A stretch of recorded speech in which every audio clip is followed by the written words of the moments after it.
तो हेलो दोस्तों, good morning. कैसे हैं आप सभी? आई होप कि सभी अच्छे होंगे और अच्छे से पढ़ाई कर रहे होंगे। तो दोस्तों, हमारी सीरीज चल रही थी वेरी शॉर्ट क्वेश्चन आंसर की, जो कि हमारा सेकंड सेमेस्टर का पहला ही पेपर है। ठीक है दोस्तों, तो उसके वेरी शॉर्ट क्वेश्चन आंसर चल रहे थे। देखिए, अब से पहले हमने 6 जो इंपॉर्टेंट क्वेश्चंस हैं वो आपको करा दिए हैं। अब हम कराने वाले हैं 7वां क्वेश्चन। देखिए, 7वां क्वेश्चन वैसे तो बहुत छोटा है, लेकिन मायने इसके बहुत अधिक हैं और बहुत ही ज़्यादा ये महत्व रखता है हमारे एग्जाम की दृष्टि से।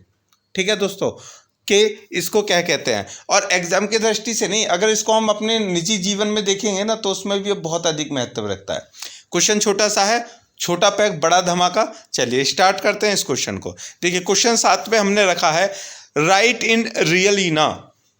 इसको राइट इन एलिना भी बोलते हैं, राइट इन रेलिना भी बोलते हैं। ठीक है, हिंदी में इसको बोलते हैं पर वस्तु में अधिकार। पर वस्तु में अधिकार मतलब दूसरे की वस्तु पर कब्जा करना। वो तुमने देखा है ना, ठीक है, कि दूसरे की चीज को अपना बनाना जो होता है वही अधिकार होता है। तो अब देखो, आप इस क्वेश्चन में ये देखने वाले हो कि किसी और की चीज पर हम अधिकार रख सकते हैं या नहीं। भाई देखो, अपनी अपनी वस्तुओं पर सबका अधिकार होता है।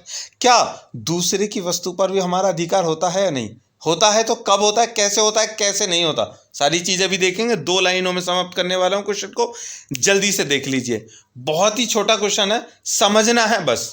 ठीक है, लिख अब आप अपने आप दोगे। ठीक है, देखिए, कहते हैं कि अगर व्यक्ति अंदर से मजबूत है, ठीक है, अगर शारीरिक क्षमता से मजबूत है, तो फिर उसको कितनी भी उस पर दौड़ लगवा लीजिए, मेहनत करवा लीजिए। ठीक है, लेकिन अगर वो उसके अंदर से उसमें ताकत नहीं है, जान नहीं है, फिर उससे मेहनत नहीं करवा सकते आप। तो वही है, हमारा कहने का मतलब सीधा यही है कि हम आपके दिमाग को इतना पावरफुल बनाना चाहते हैं, उसमें इतनी इन्फॉर्मेशन भर देंगे ताकि तुम लिख तो कुछ भी दो, कैसे भी लिख दो, कहीं से भी लिख दो, वो इसी पर मार्क्स मिलेंगे। तो चलिए स्टार्ट करते हैं क्वेश्चन। राइट इन रियलिना, पर वस्तु में अधिकार का अर्थ। देखिए, किसी और की संपत्ति पर अधिकार।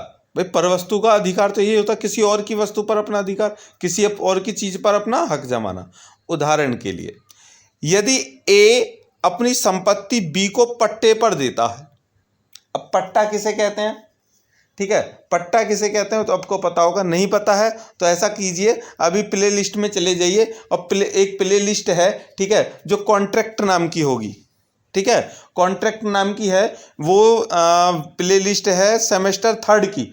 उसमें कॉन्ट्रैक्ट का एक प्ले लिस्ट है, उसमें से जाकर के पट्टा के ऊपर एक क्वेश्चन बना हुआ है, वेरी शॉर्ट क्वेश्चन होगा, उसको पढ़ लीजिए, पट्टे के बारे में पता चल जाएगा पट्टा किसे कहते हैं। हालांकि मैं समझाने वाला हूं, लेकिन आगे चलते हैं, अभी यहीं पर थोड़ा सा समझा दूंगा। देखिए, ए अपनी संपत्ति को बी को पट्टे पर देता है, तो ए घर का मालिक है और बी घर का अस्थायी कब्जा करने वाला है।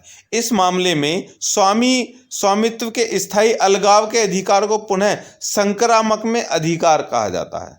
इट मीन्स कि एक व्यक्ति है ए, दूसरा व्यक्ति है बी।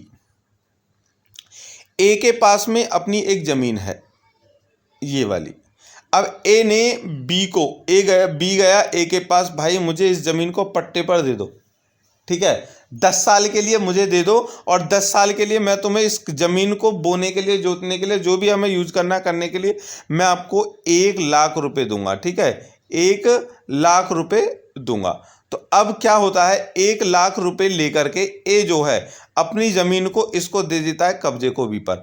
अब बी वापस जाता है, कब्जा ले लेता है। अब बी का इस पर पट्टा हो गया, अब सॉरी कब्जा नहीं, पट्टा हो गया इस पर। ये 10 साल तक के लिए इसका हो गया। अब क्या हुआ, 10 साल में होने के बाद में इसने अपना जो पट्टा है वो अपने पास में रखा। ठीक है, उसके बाद में 10 साल तक, अब ये पहले इसका मालिक ये था, लेकिन पट्टे पर देकर के बी मालिक बन गया इसका।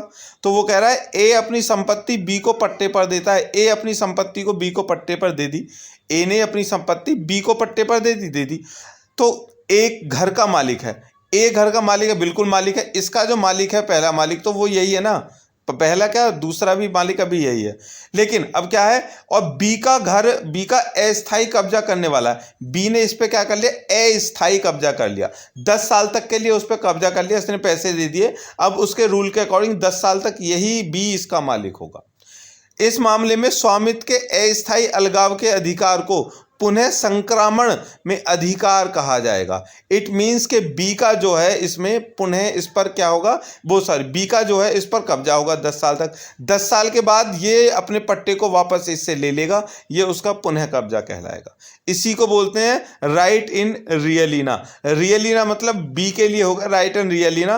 बी ने क्या किया, अधिकार लिया, राइट अधिकार लिया, राइट्स लिया इसने लियाना पर। लियाना मतलब राइट, आप ऐसे समझ लिए कि बी ने कुछ पैसे दे करके उस पर अपना अधिकार ले लिया, ठीक है, कुछ समय के लिए, इसको कहेंगे पट्टा। ठीक है दोस्तों, चलिए ये था, यहीं पर क्वेश्चन हम इसको समाप्त करेंगे। आई होप कि आपकी समझ में आ गया होगा। ठीक है, चलिए मिलते हैं नेक्स्ट वीडियो में, तब तक के लिए आपसे हम चाहेंगे विदा। लेकिन आप भी अपनी जो मूल अधिकार है उनका उपयोग कर लीजिए, मूल कर्तव्य है उनका उपयोग कर लीजिए। कैसे करना है, लाइक करना है अगर अच्छा लगा हो तो, नहीं लगा हो तो हमारे पास में कमेंट कीजिए, हमें बताइए, हम आपको फिर से कुछ ना कुछ सोल्यूशन देंगे। ठीक है दोस्तों, चलिए नेक्स्ट वीडियो के साथ मिलेंगे, तब तक के लिए बाय।